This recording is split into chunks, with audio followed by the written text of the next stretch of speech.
So, Pontus, we've had 30 or 40 episodes. I've lost track. But today's episode, of all the ones we've done, is the most unusual of how it came about. Because, believe it or not, I occasionally do things other than making Angelina Jordan videos. No. Yes, yes. And one of the things I do is I go to chess tournaments. And I went to one last week and I played Richard. And afterwards, instead of talking about the game, I was telling him about the long break I've had with chess. And I was telling him I actually do other things. I play in table tennis leagues and I actually have two YouTube channels. And he said to me, "Oh, really? What are your YouTube channels about?" And within 90 seconds, he was listening to Angelina Jordan's Bohemian Rhapsody on his telephone. And by the end of his listening to that, I invited him on the podcast, and here we are today. Wow, cool. And so what did you think about those first moments? Well, he had two reactions to listening to Bohemian Rhapsody. The first thing he said was, "Wow." And his second reaction was, "Does she do her own arrangements?" Okay. Yeah. Because he is a songwriter. He's also a songwriter.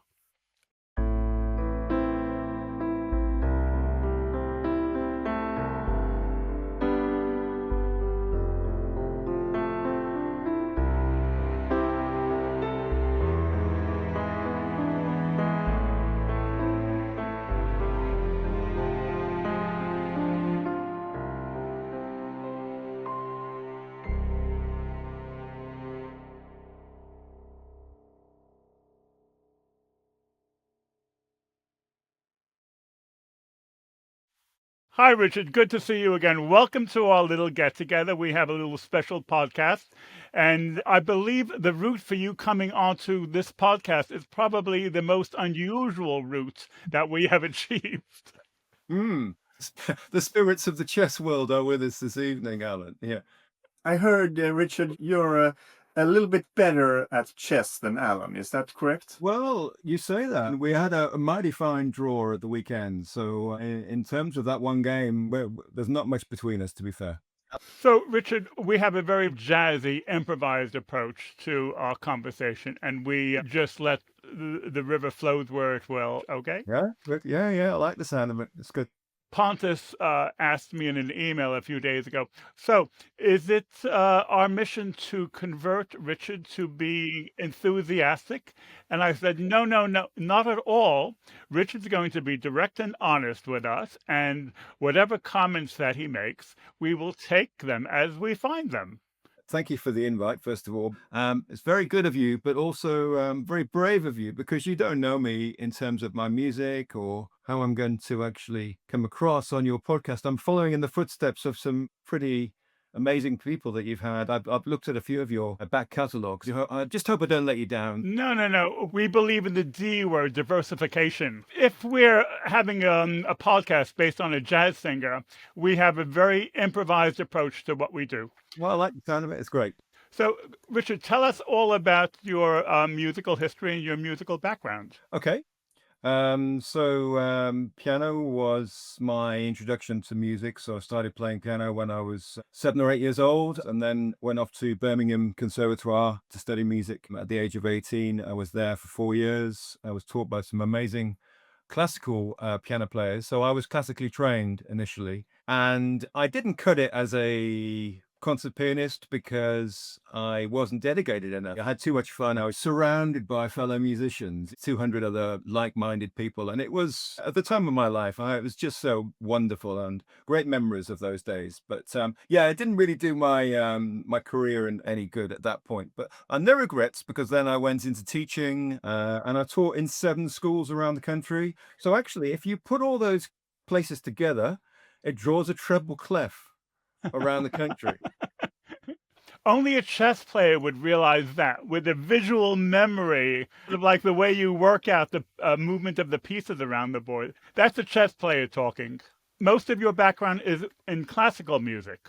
Absolutely. Only when I went into teaching did I diversify. Fortunately, I love all aspects of music and I love all genres of music. And I call myself a very eclectic musician. So I feel as though I'm blessed in that sense that I can have that pleasure. The opposite of tunnel vision. Wow, that's impressive. We have already some connections with Angelina because she's Yes. also very broad in genres. How many songs have you heard? So the context is talking to Alan about Angelina on Sunday, and I didn't know of Angelina up to that point. So this is day 5 of my fan journey. In that time, I've listened to a few of your podcasts. I've listened to her music on Spotify. So yeah, I've done a bit of research. Now, Richard, would you call yourself these days a songwriter and a singer?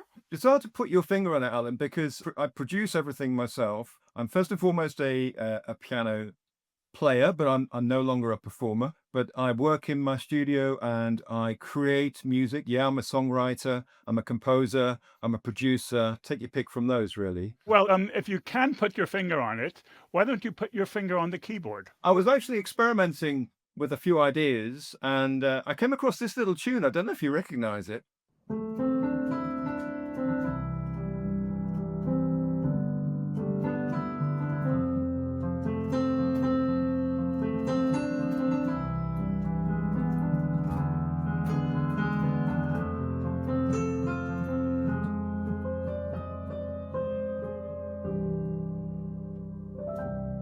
I half recognize it. Wow, beautiful. Yeah, it is beautiful. Yeah, you can't put your finger on it though, can you? No. That's your podcast theme. That's cool. Okay. Yeah, I don't know where you had it written. I'll just keep playing while you're talking. Yeah, I hear that. It's a beautiful theme, yeah. Yeah.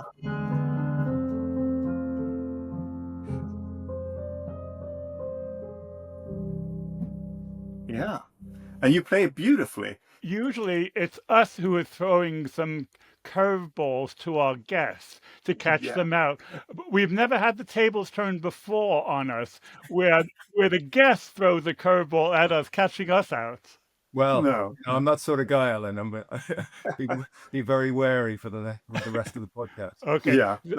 That was lovely. If ever you need a hip hop version or a dance version of the theme, just let me know. I could Cool. be your man. So, Richard, we prepared a few songs from Angelina. Now, one of the 4 was Million Miles, which you may or may not hear again. You may or may not have heard the other 3.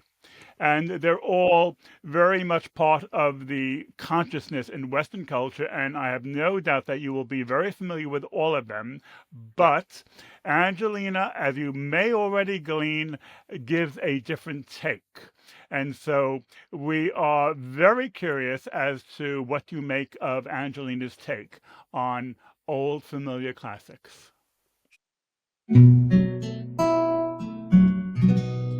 How the leaves are brown and the skies are gray.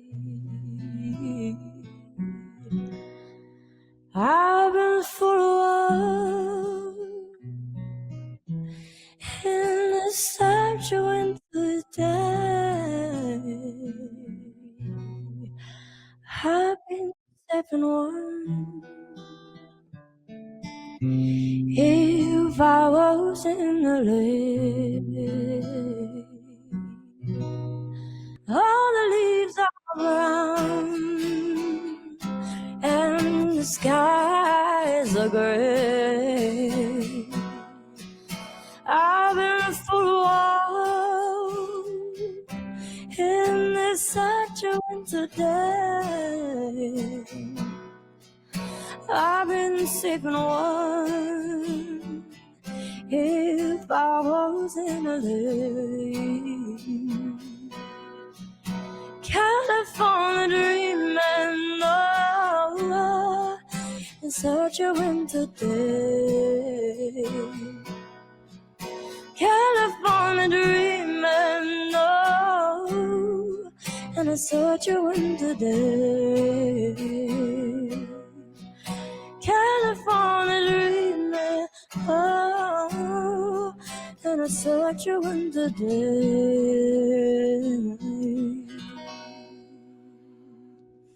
Bye. How can you not be amazed, really? I closed my eyes at one point because I just wondered, what age would you expect that voice to belong to? So I would have thought at least 19 to 21 years of age. In terms of the tonal qualities, never mind the artistry and the dexterity, some of those vocal runs are really, really very, very technical. And there's no way she could have pre-prepped all of that. There's a lot of improvisation going on there. Yeah. That is also amazing. The fact that you've got that improvisational skill at such a young age, because that only comes with years of performing, and certainly the confidence to be able to achieve some of those improvisational ideas mixed in with the tonal character that she's creating, that variety there. And that's what gets your interest as a musician, is the fact that she's not just achieving those runs. She's not just achieving that improvisational sound and skill. She's actually mixing in some tonal variation with that. So when she does a run, sometimes she'll keep it bright and airy. And then the next time she'll do a run and she'll go deep and mellow and almost an insular sort of character. So she's characterizing the lyric. It's an incredible gift. And I guess that would sum it up for me. It's a gift, because there's no way you could learn that at that age. So genuinely, it is amazing. A few days ago, I was listening to the Paul Weller clip with Amy Winehouse. Paul Weller was duetting with Amy Winehouse, and he was on grand piano and Amy Winehouse on vocals. And what struck me about Amy is she had true authenticity, because you really understood that even when she's not singing, you're drawn to her because she's so immersed in the song that you know that she's living and breathing the song in that moment. It's authenticity, and it's also a total immersion in the music. When you hear that call to follow your heart, you follow your heart, I know.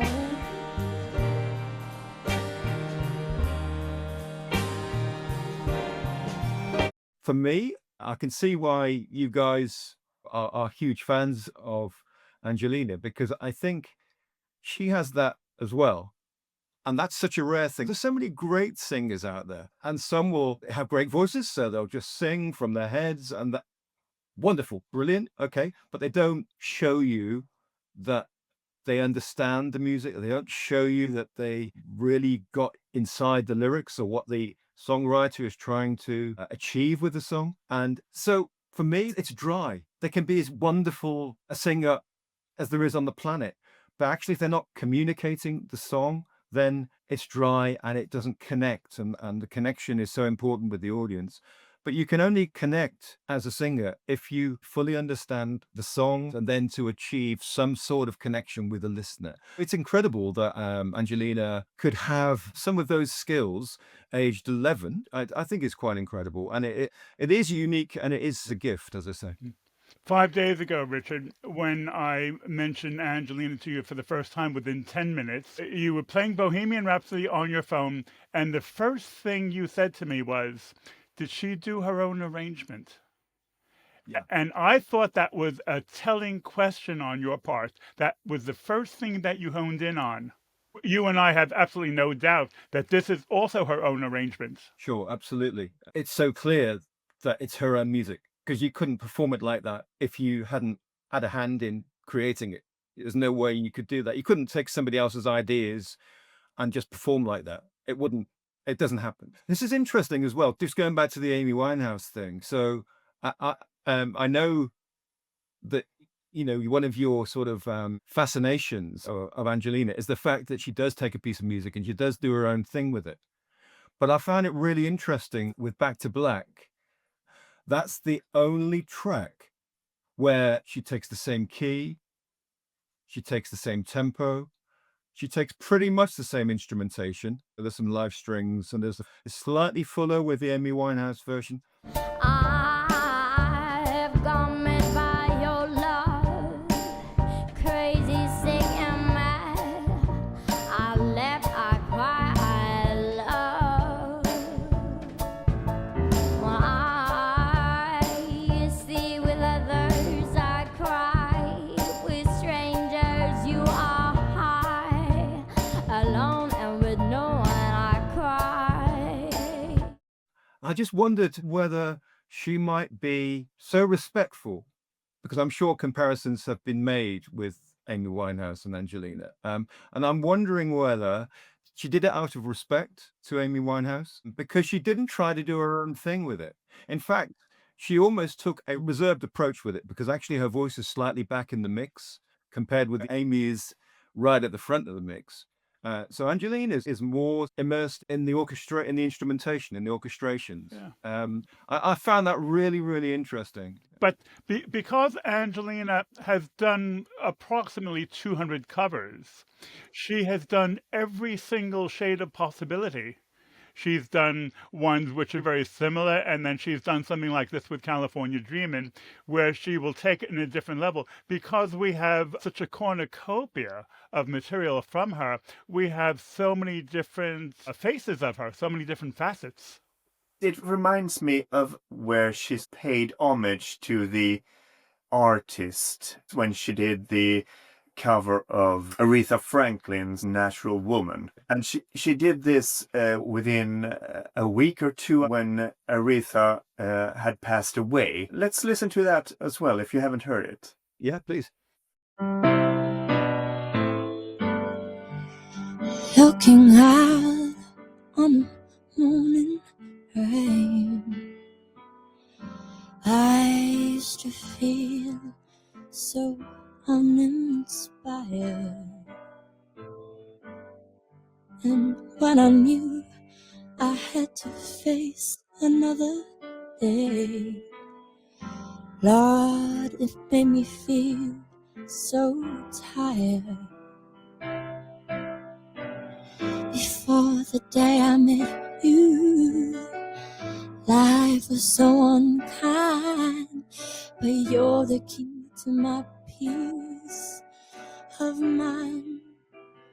You make me feel, you make me feel, you make me feel like a natural woman. Oh baby, what you done to me? You make me feel so good inside, and I just wanna be close to you. You make me feel so alive. You make me feel, you make me feel, you make me feel like a natural woman. So what did the cat think of that? I think the cat loved it.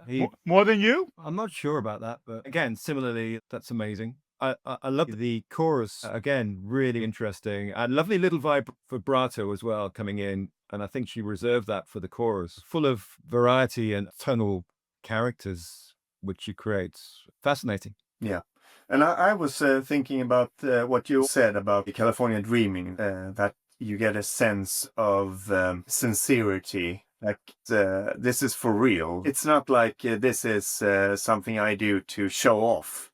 This is something I do because this is a great song. She understands the song and the needs of the song to let it breathe. A lot of great singers who actually aim to impress more than actually deliver the song in the right way. And of course they can impress and people will go, wow, that's really amazing singing. But then was that actually what the song required?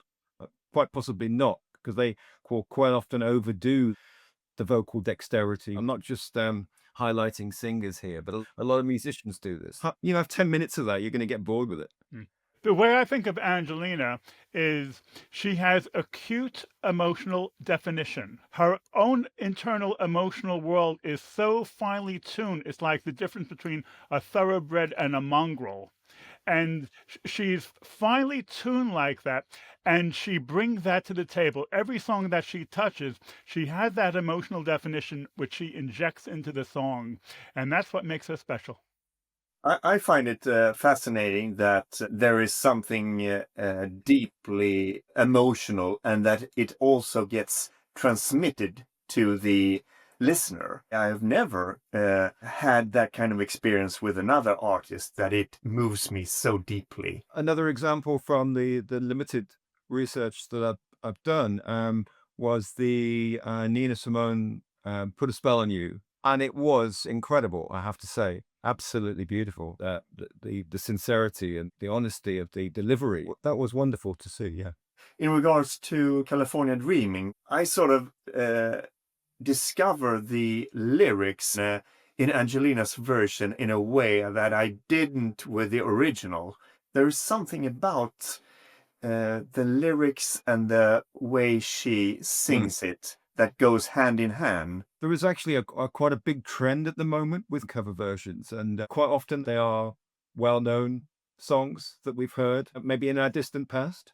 And then when you hear them again, quite typically Angelina will do a slower version, so that maybe highlights the lyric and highlights the melody, something which wasn't in that original. And it's very clever. Some songs lend themselves to being covered. Some songs do not.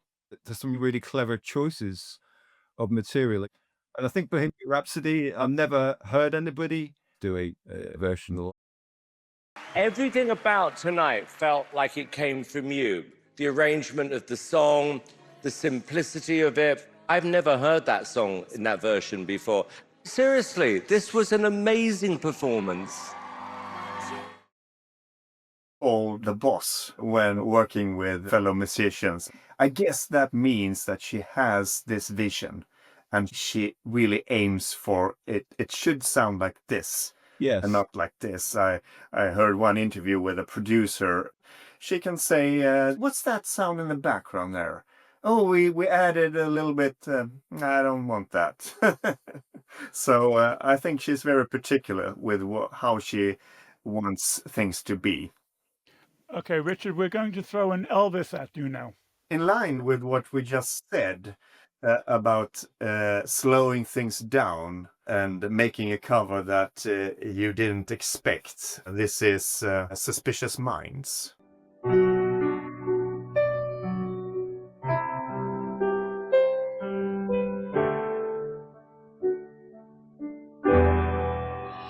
Oh, little love, survive. I dry the tears from your eyes.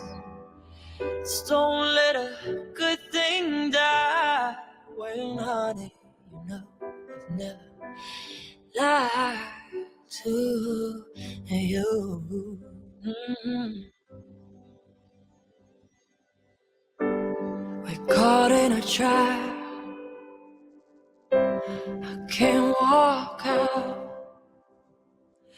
because I love you too much, baby. Here we go again, asking where I've been. You can see the tears are real, I'm crying. Oh, yeah.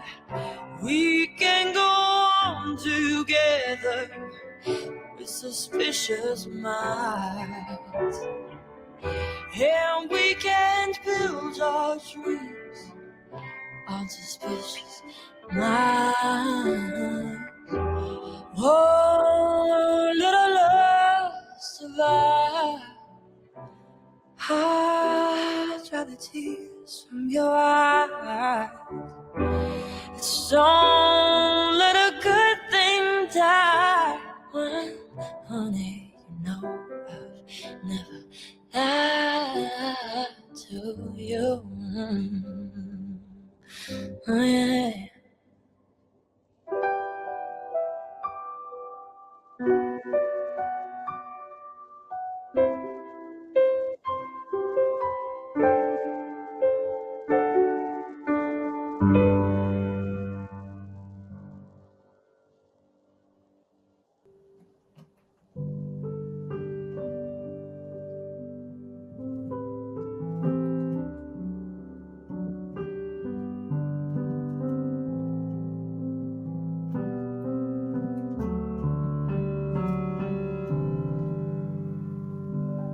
I recognize that. That's Suspicious Minds. That was the that was the alternative ending version. Yeah. Richard, I love what you do. You communicate with music sometimes instead of using words. And to me, that is a sign of a true musician. Well, I'll take that. Thank you. I recognize that. Sometimes you don't need to speak. I probably do it better with music than I do with words. Fabulous. Again, first thing, great choice of cover song because it's a fabulous song. But also, what you take away straight away is the fact that it's so different to the original. And that's what stands out because people think, oh, I know this song. Hang on, it's Suspicious Minds. It's not with no, it is, and that is a shock to the listener. It's a shock to what you've previously known about that song. So that's very clever. And then on top of that, you've got all the amazing skills that she has. One of my questions was going to be: does she write the way that she does without knowing some skills on a musical instrument? So she was playing guitar there. Yeah, she knows the piano too. So she has a knowledge of harmony, obviously, which I guess is all from ear, is it? Or is she academically? She's been trained, of course. She began getting singing lessons and a voice coach, but they didn't want to touch too much upon how she did things because they fairly soon realized this is special and let her do her thing. Great. That's great. Yeah.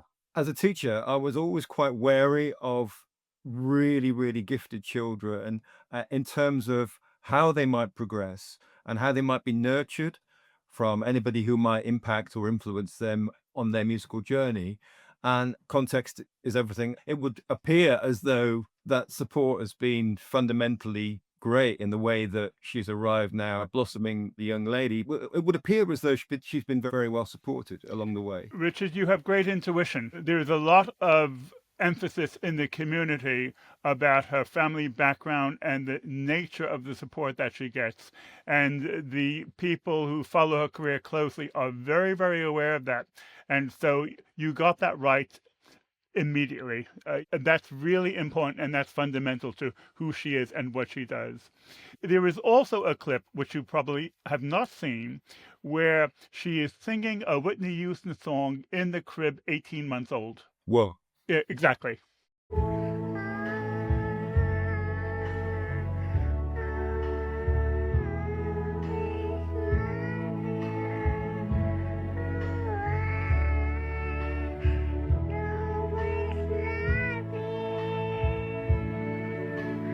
Now, Richard, you've stolen some of our thunder because the third and fourth songs we were going to play to you, I Put a Spell on You and Million Miles, you have already been exposed to. So we want to catch you a little bit spontaneously. So Pontus and I will now have a discussion. So Pontus, what should we throw at him next? Should we do Yellow Brick Road? Shall we do How Great Thou Art? Shall we do I'd Rather Go Blind? Or Easy on Me? Well, I was thinking of My Funny Valentine. Okay, let's go for it. My funny Valentine, sweet comic Valentine, you make me smile with my heart. You look so laughable, unphotographable, yet you're my favorite work of art. Here's your figure, less than Greek. Here's your mouth, a little weak when you open it to speak. Are you smart?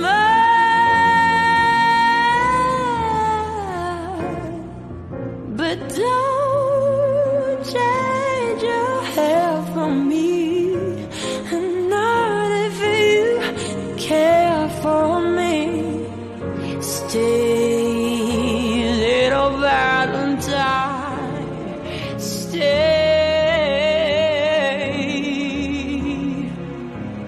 Each day is Valentine's Day.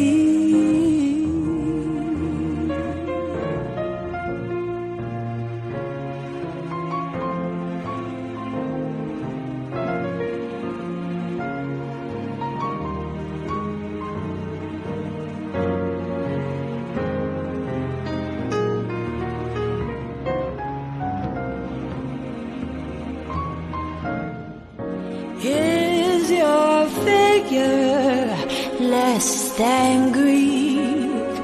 Is your mouth a little weak when you open it to speak?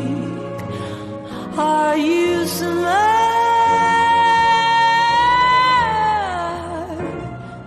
But don't change your hair from me. And not if you care for me. Stay, little Valentine. Stay. Each day is Valentine's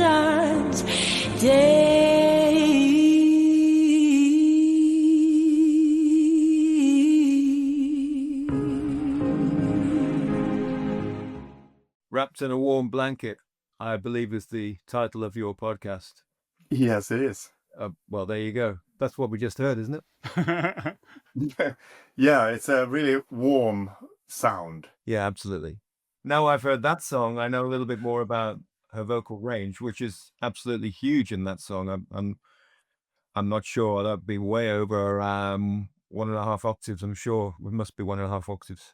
If we're talking about vocal range, Pontus, I think we should end with How Great Thou Art.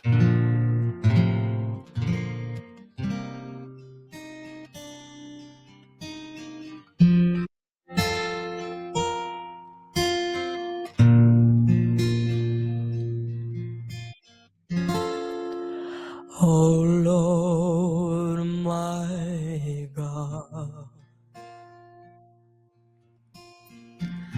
when I in awesome wonder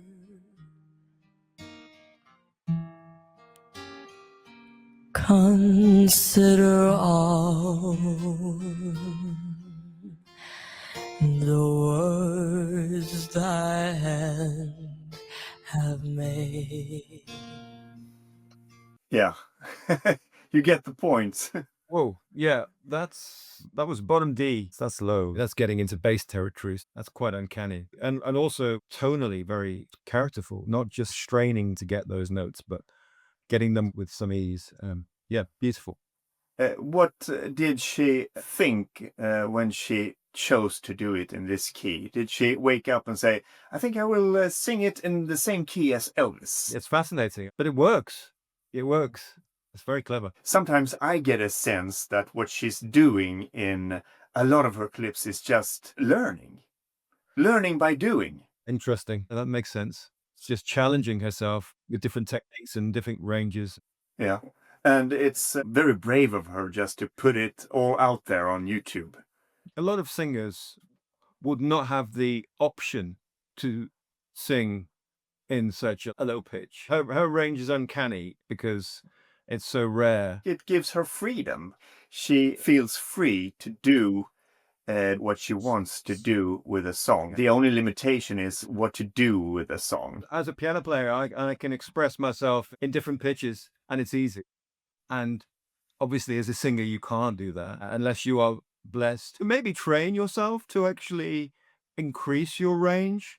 But I would suggest it's how your voice develops naturally and you don't often have a choice. But for whatever reason, she was blessed with the gift of this incredible vocal range. So she does have choice. She does have the option to keep her music fresh and challenging herself in different ways and thinking about what the song lends itself to.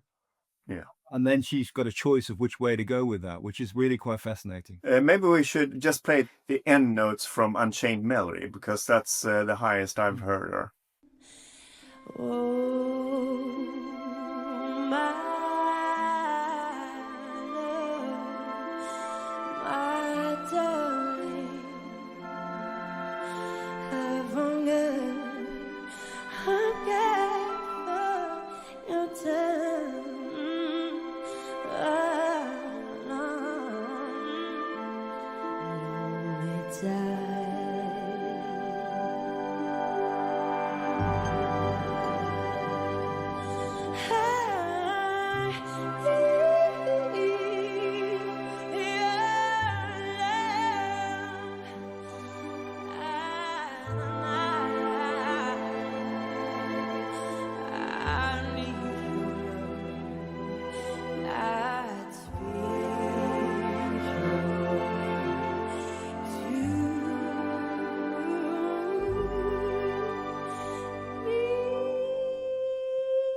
That was pure soprano territory. So that's an incredible range. At the age she's at now, I would imagine she's a 2-octave singer, which is pretty amazing.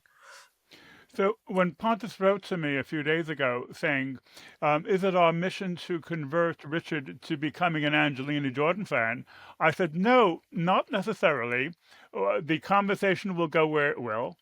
And so it has. No, I think you've converted me. I've put Million Miles straight away. That went onto one of my playlists. So I've also got some of my own music on that playlist, I have to say. So she's in good company. Richard, would you like to do something immediately now from your fingertips? Let's do something spontaneous. Okay, this is a solo piano piece that I wrote when visiting Ireland a few years ago. We were in the Galway area a couple of summers ago and traveling around the Connemara region. It's very bleak, very wild, very beautiful, very quiet. And we stumbled across this lake, and I did shoot a little video of it actually, and that's on Spotify, so people could watch it if they wanted to. Later, I watched back the video, and I came up with this interpretation of just being in that moment, sitting by this lake, which was very beautiful, and I hope the music gave us some justice. It's called I Never Felt a Calm So Deep, which is actually words by William Wordsworth.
Wow, wow, wow. Yeah. Thank you. Beautiful. Richard, you've just put a lot of things together for me because I think the title of this episode should be Music as Communication, I like that. because what you put into words was captured in music. And that's the challenge and the brief that every musician has. Thank you, Alan. Lovely words. I appreciate that. Thank you. Richard, it's been a treat this past hour.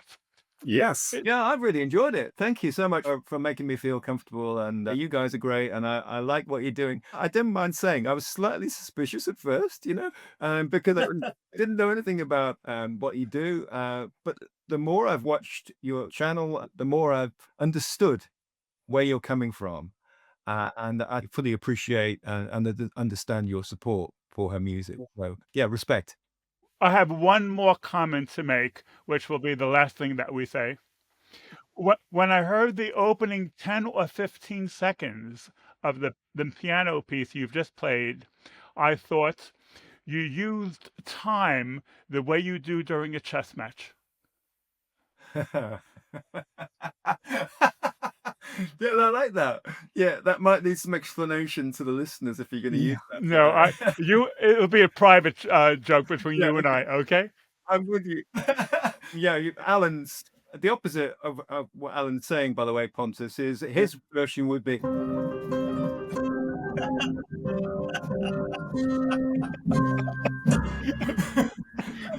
Yeah.